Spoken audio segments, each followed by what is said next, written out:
go now, baby. Joe and Jingles coming at you with our best bets for Week 8 NFL action. 9 total best bets between the two of us. Before we get into those, guys, make sure you hit that like button and that subscribe button right down there. A lot of great content to be found here on the Covers YouTube channel. Now then, let us get right into the action. We're going to start things off in New England. We each have a pick for this game with the Browns and 10. I'm going to get us started. I'm going to go with the Patriots to cover the first half spread. Let's start with the trend. The Patriots are 6-1 against the spread in the first half so far this season, getting off to absolutely fantastic starts. Patriots are third in first half scoring at 15 first half points per game. Cleveland coming in at 28th in first half scoring, averaging just 7.1 first half points per game. So the Patriots have had a first half lead in 4 straight games. Browns have been at a deficit in every road game at the half that they played in this season. That's a pretty big theme for the Rams season. Once again, especially on the defensive side of the ball, much different when they go on the road. So they're second in points allowed at home this season, 25th in points allowed on the road. They're allowing 18.8 more points per game on the road compared to at home. Patriots have been building some momentum, I guess you could call it, against really bad teams. And don't be mistaken, the Browns are a really bad team. The Patriots defense has held the Titans, Saints, and Panthers all to fewer than 20 points per game. And Cleveland is probably worse than all 3 of those teams on the offensive side of the ball, at least tied for last in yards per play with Tennessee, dead last in yards per pass attempt. They cannot convert on third down. I like the Patriots to lead by at least 4 points at halftime. Okay, Jingles, you got a touchdown score for this game. What are we looking at? Yeah, let's take a big shot here. Let's go Austin Hooper for a touchdown, plus 600. As you mentioned, the Cleveland defense doesn't travel well, 98 points on the road, Baltimore, Detroit, Pittsburgh. And with Drake May making big strides offensively, it's keeping me I'm not scared as much as I was in week 3, maybe week 4, to bet against this Cleveland defense. And while you might think, well, it's probably Hunter Henry who scores here, I think the better play is on Hooper at this price. Hooper was the only tight end to get a red zone target last week. He converted that into a 3-yard touchdown. The Patriots, if you've seen them, they've struggled to run inside the goal line. Ramondre Stevenson gets the carries, but we know he's not that good of a back. What's up with Trayvon Henderson? Why don't they let him run? They can't run inside the 20. So 2 tight end sets. Look for Hooper to get some more looks inside the 10, inside the 5, hopefully, in Cleveland.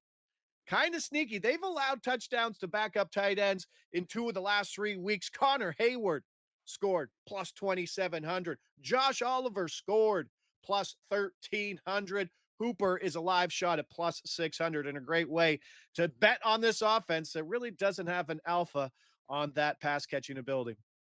Okay, next up, let us go down to Carolina. The Buffalo Bills in town, fresh off of their bye week. And I'm going to take those Buffalo Bills to go over their team total of 27.5 points. Y'all must have forgot a couple of losses and a bye week, and people are forgetting that the Bills are still very much among the elite in the NFL, especially on the offensive side of the ball, people. Their first 4 games of the season, they scored at least 30 points, and this is an excellent opportunity for them to get back on track. This game sets up incredibly nicely for Josh Allen going up against a defense dead last in quarterback pressure percentage.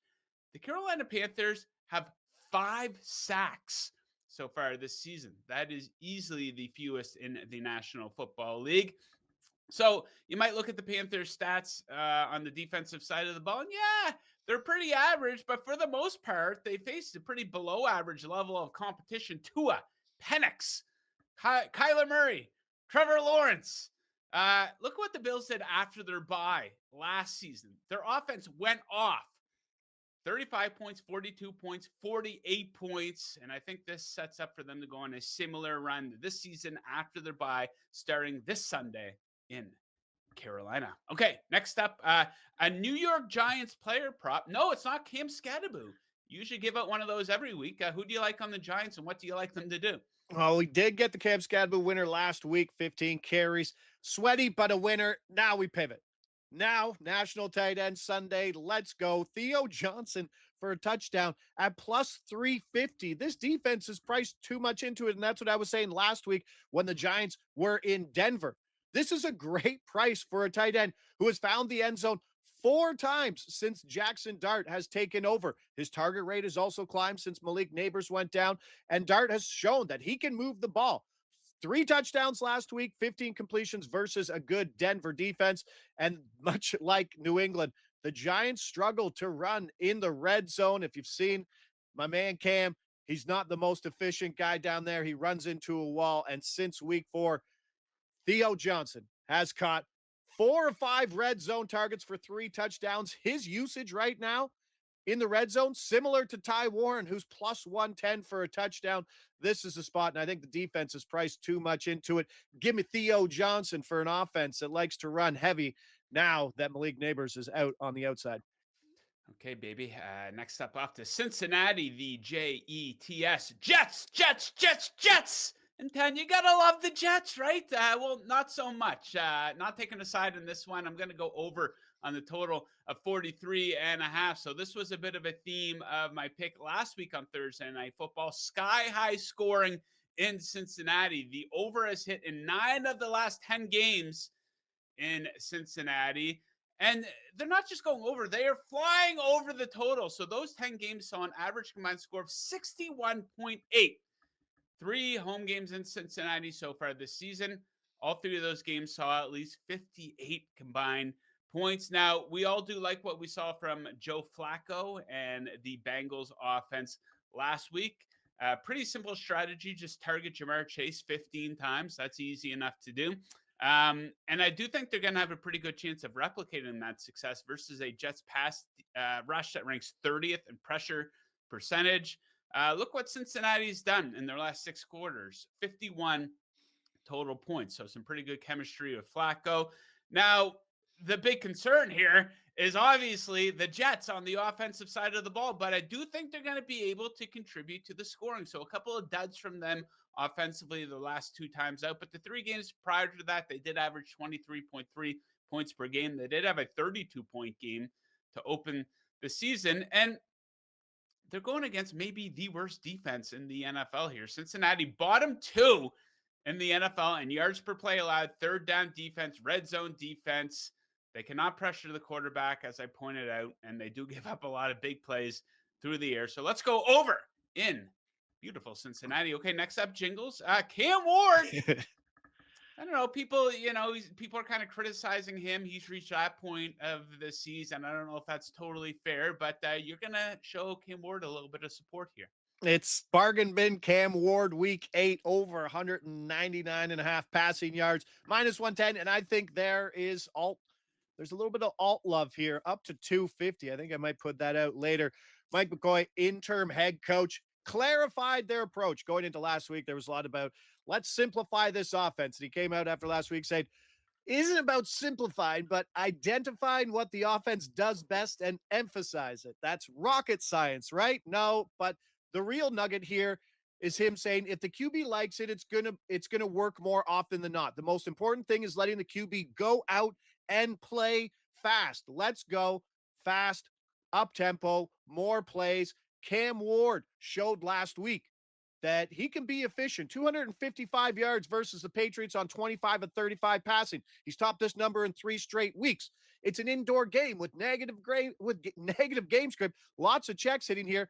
And let's not pretend like the Colts pass defense is elite. 255 pass yards per game. That ranks 3rd last in all of football. Ward, when he was struggling in week 4, put up 219 versus this defense. If they're playing faster and he's a little more efficient and a little more confident, I like this over 199.5 to go up maybe to 250 as well, Joe.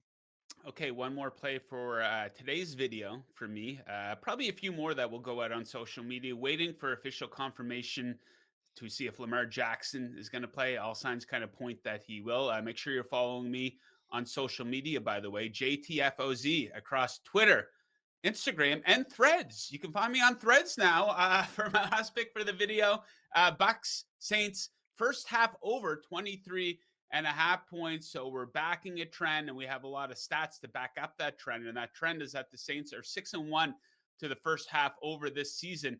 And this is most notably due to their defense getting blown out of the water in the first half of their games, allowing a league worst 20.1 first half points per game. Okay, you'd assume Baker and this Tampa Bay offense is going to look to bounce back in a big way. Really rough performance for them on Monday Night Football against the Lions. Tampa's defense also getting off to slow starts, ranking 21st in first half points allowed. That's a carryover from last season when they were one of the worst first half defenses in football. Both teams really bad against the pass this season. By the way, when these teams met in New Orleans last season, they combined to score 51 first half points in that game. So I'm going to take them to go over 23 and a half in the first half in the game this season. Okay, Jingles, bring it home for us. Dallas Cowboys are better than people thought they were going to be. You got to give them credit. Maybe not on defense. On offense, though. They're in Denver, and you have two separate props you like for this game.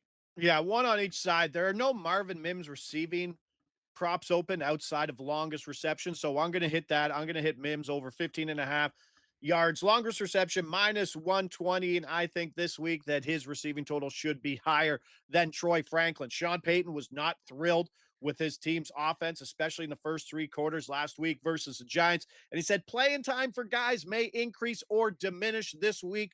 Then you look at the scheme, and if it fits, he noted there has got to be a lot of work this week. To me, that's pointing to someone like Troy Franklin, who caught 3 of 10 balls last week for 19 yards, where Mims had 85 yards on 6 grabs, it's 7 targets, and was a key component of that big comeback versus the Giants. Mims, 4 catches, 20 plus yards on only 22 grabs. Dallas tied for 31st in average yards allowed per completion at 11. And the injuries could be there again this week for the Cowboys secondary. Trevon Diggs is working with a concussion. He was DMP this week. Donovan Wilson was DMP with an elbow issue. And Thomas, the other starting safety, missed week 7 with migraines. He was limited this week. Like Mims to maybe be the number 2 in that offense this week. If Sean Payton is saying that there may be some playing time, flipping and flopping, because I've been betting on Troy Franklin and it's been Mims who's the guy who's stepping up. So Mims goes there and wrapping things up. National Tight End Day, probably a guy I would put in the top 3 right now in tight ends, and that's Jake Ferguson for a touchdown at plus 210. I really expected this number to be bigger to be shorter, and it wasn't. He scored in 4 straight games. He got 7 passes last week with CD Lamb back. He will still be a part of this offense when it's at full health. Ranked second in the league in red zone targets. This is a guy who should be, like I said, closer to Ty Warren, who's plus 110 this week. I wouldn't be surprised if Ferguson dropped down to plus 150 for this touchdown. Theo Johnson just went for 66 yards and a touchdown versus the Broncos last week. And looking at price comparison, Ferguson closed at plus 160 last week for a touchdown, found the end zone twice. He also scored in week 6 at plus 160 and had 2 more touchdowns in week 5 at plus 145. And you're giving me 200 or better. One of my favorite tight end touchdowns of the week. Give it to me here, and I'd play that down to plus 170.